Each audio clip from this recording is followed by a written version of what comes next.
Assalamualaikum warahmatullahi wabarakatuh.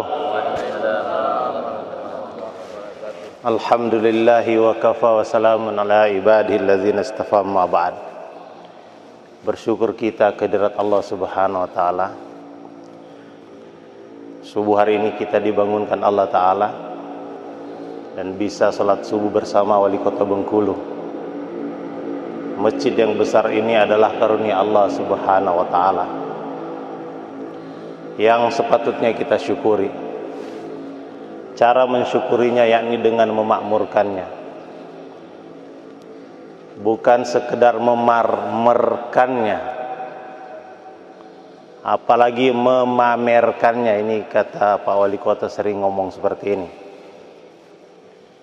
Tetapi yang penting bagi satu masjid adalah memakmurkannya. Memarmerkan itu gampang, punya duit bisa pakai marmer. Memamerkannya lewat medsos, punya handphone bisa dipamerkan. Tapi memakmurkan ini sebuah kerja besar,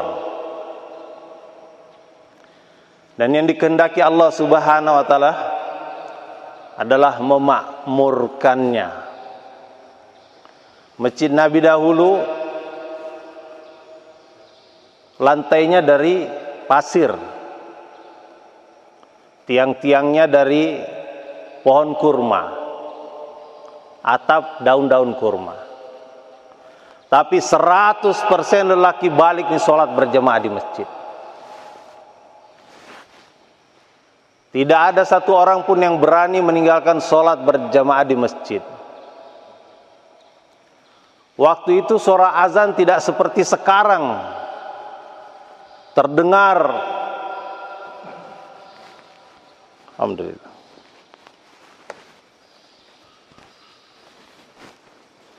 Suara azan terdengar berkilo-kilometer. Waktu itu suara azan tidak pakai mic, tidak pakai loudspeaker. Jadi kita harus berpikir apa yang dilakukan Nabi, apa yang dilakukan sahabat, sehingga masjid yang lantainya pasir, masjid yang tidak pakai loudspeaker, bahkan masjidnya gelap di malam hari, itu 100% lelaki balik sholat berjamaah di masjid.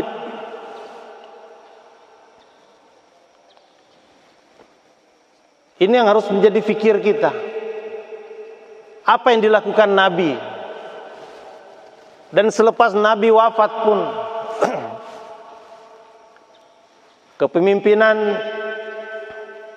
berada di tangan Sayyidina Abu Bakar radhiyallahu anhu. Sama 100% lelaki balik sholat berjamaah di masjid.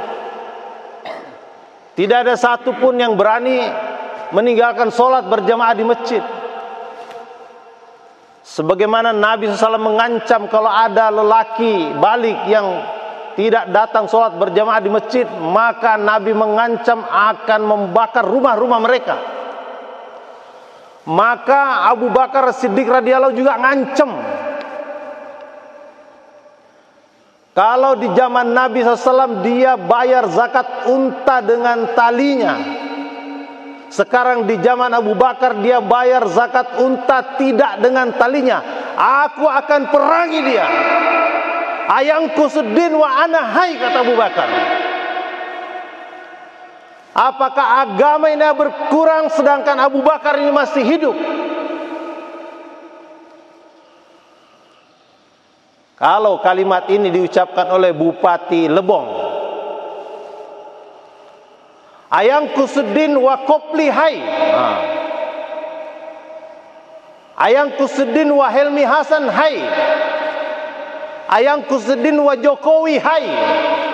Apakah agama ini berkurang sedangkan Jokowi masih hidup, sedangkan Helmi Hasan masih hidup, sedangkan Kopli masih hidup? Ini namanya fikir tanggung jawab. Abu Bakar As-Siddiq radhiyallahu katakan, jangan sampai berkurang agama ini selama aku masih hidup. Di masa Nabi SAW 100% lelaki balik sholat berjamaah di masjid, maka di zaman Abu Bakar 100% lelaki balik juga harus sholat berjamaah di masjid. Tidak ada yang berani meninggalkan sholat berjamaah di masjid di zaman Sayyidina Abu Bakar radhiyallahu. Wafat Sayyidina Abu Bakar ganti dengan Sayyidina Umar radhiyallahu. Satu hari di waktu subuh, selepas sholat berjamaah, biasanya imam itu balik badan menghadap kepada jemaah. Itu imam balik badan menghadap kepada jamaah, itu maksudnya mengabsen siapa yang tidak datang. Subuh itu tidak nampak satu orang. Setelah dilihat kanan kiri satu demi satu, ada satu orang yang tidak datang. Namanya Sulaiman bin Abi Hasmah. Kata Sayyidina Umar, mana Sulaiman? Gak ada yang tahu. Subuh kemarin dia ada, zuhur dia ada, asar ada, maghrib ada, isya ada. Subuh ini tidak ada. Maka Sayyidina Umar katakan, saya sendiri yang akan datang ke rumahnya. Tidak mengutus Satpol PP, tidak mengutus polisi, tidak mengutus tentara. Kata Sayyidina Umar, saya sendiri akan datang ke rumahnya. Sayyidina Umar mendatangi satu jemaah yang tidak ke masjid. Sayyidina Umar mendatangi satu warga yang tidak ke masjid. Siapa itu Sayyidina Umar? Sayyidina Umar bukan hanya imam masjid. Sayyidina Umar ini bukan hanya ketua DKM. Sayyidina Umar ini bukan presiden satu negara. Beliau ini khalifah. Beliau ini Amirul Mukminin. Seluruh negara-negara taklukan Islam itu berada di bawah komando Sayyidina Umar. Presiden sedunia Sayyidina Umar. Presiden sedunia mau mendatangi satu jemaah yang tidak datang ke masjid. Presiden mau mendatangi satu jemaah yang tidak ke masjid. Kita doakan presiden kita mendatangi jemaah yang tidak ke masjid. Amin. Kita doakan menteri, gubernur, bupati, wali kota, camat, desa, lurah, RW, RT mendatangi jemaah yang tidak ke masjid. Apa hasilnya? Kesejahteraan datang dalam kehidupan.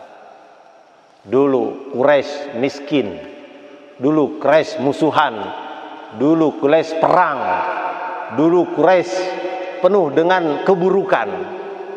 Tapi setelah mereka membangun amal masjid, amal dakwah, amal taklim, amal zikir ibadah, amal khidmat, maka berubah kehidupan mereka, sejahtera kehidupan mereka, mulia akhlak mereka, damai kehidupan mereka. Semua orang hidup bahagia. Kehidupannya itu religius dan bahagia, seperti yang dicita-citakan oleh wali kota Bengkulu. Kota Bengkulu diproklamirkan sebagai kota yang religius dan bahagia. Itulah kehidupan sahabat radhiyallahu anhu. Setelah apa? Setelah amal masjid dihidupkan. Ada dakwah, ada taklim, ada zikir ibadah, ada khidmat. Kami datang satu masjid di Bombay. Di masjidnya bintang-bintang film. Di Madani. Masjidnya agak tinggi di atas gunung. Musim dingin. Zuhur penuh. Asar penuh. Maghrib penuh. Isya penuh. Subuh sampai ke teras-teras. Saya tanya pengurus masjid, bagaimana masjid ini bisa penuh? Kalau melihat kondisi umat Islam di India itu sedikit, mayoritas Hindu. Kalau kita lempar batu sembarang arah, kemungkinan besar kena kepala orang Hindu. Saya tidak kasih tahu kalau di Indonesia masjidnya seperti di Lebong ini. Saya kasih tahu, di Indonesia negeri kami subur, tanah kami pepohonannya hijau, lautnya luas, ikannya besar, ada mutiara, ada minyak, ada intan berlian, ada batu bara, ada minyak, ada gas. Saya tidak tahu kalau masjidnya sepi. Saya tanya, kenapa kok masjid bisa ramai seperti ini? Padahal ini negeri Hindustan. Apa yang dia katakan? Di masjid kami senantiasa ada khidmat. Minimal ada dal. Dal itu semacam, kalau kita ini bubur kacang hijau, dia bubur kacang kuning, dal. Tidak pernah tidak tersedia makanan di masjid. Selalu ada makanan di masjid. Apalagi minum, air 24 jam tersedia gratis. Minum teh, kopi kalau di kita itu selalu tersedia. Kalau di sana chai. Siapapun yang haus datang ke masjid, hilang hausnya. Siapapun yang lapar datang ke masjid, hilang laparnya. Siapapun yang ada masalah datang ke masjid, selesai masalahnya. Hadirnya mulia, kalau kita mengelola masjid seperti apa yang dilakukan oleh Nabi SAW, maka masjid pasti akan makmur. Di negeri Hindustan saja, negerinya makmur, masjidnya makmur. Apalagi di negeri kita ini harusnya jauh lebih makmur masjid kita.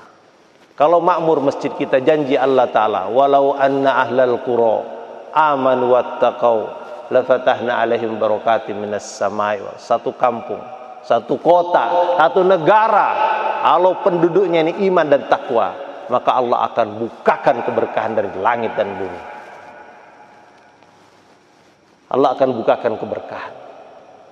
Maksudnya apa? Kalau penduduknya ini tidak iman, tidak takwa, maka hadirnya mulia akan ditutup keberkahan dari langit dan dari bumi.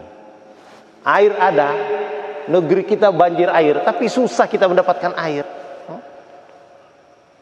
Tanah ada, subur tanahnya, tapi susah kita menanam.